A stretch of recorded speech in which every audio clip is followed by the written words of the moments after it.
เส้นทางเพิ่นให้เฮาหยุดหักไว้สำนี้โชคดีเด้อล่ะเมื่อเจ้าตัดสินใจ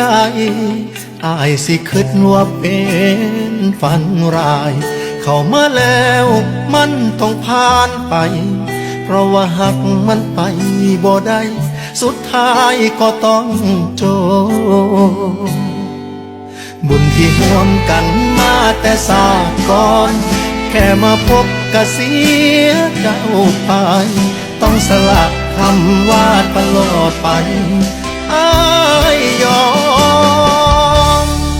ให้จำอ้ายในน้ำผู้มาส่งทางได้มาสู่เคียงข้างเพียงแค่ผ่านสิบอกขึ้นต่อไปหลายกว่านั้นให้เจ้าต่อทางใหม่หักเพิ่งสาเด้อนางมือนี้เบิดหน้าที่ของอ้ายส่งทางอย่างใหม่กับคนใหม่ที่บ่แม่นอาย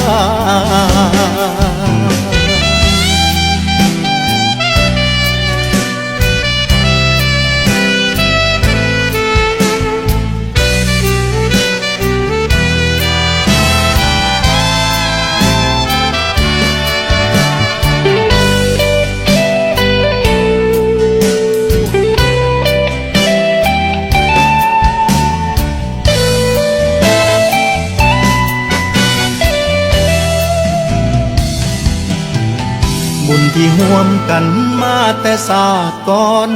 แค่มาพบก็เสียเจ้าไปต้องสละคำว่าตลอดไปอ้ายยอม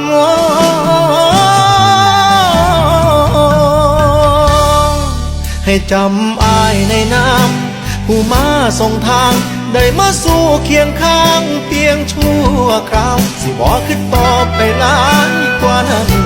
ให้เจ้าต่อทางใหม่หักเพิ่งสาเด้อนางมือนี้เบิดหน้าที่ของอ้ายส่งทางอย่างใหม่กับคนใหม่ที่บ่แม่นอายให้จำอ้ายในน้ำผู้มาส่งทางได้มาสู่เคียงข้างเพียงชั่วคราวสิบอกขึ้นต่อไปหลายกว่านั้นให้เจ้าพอ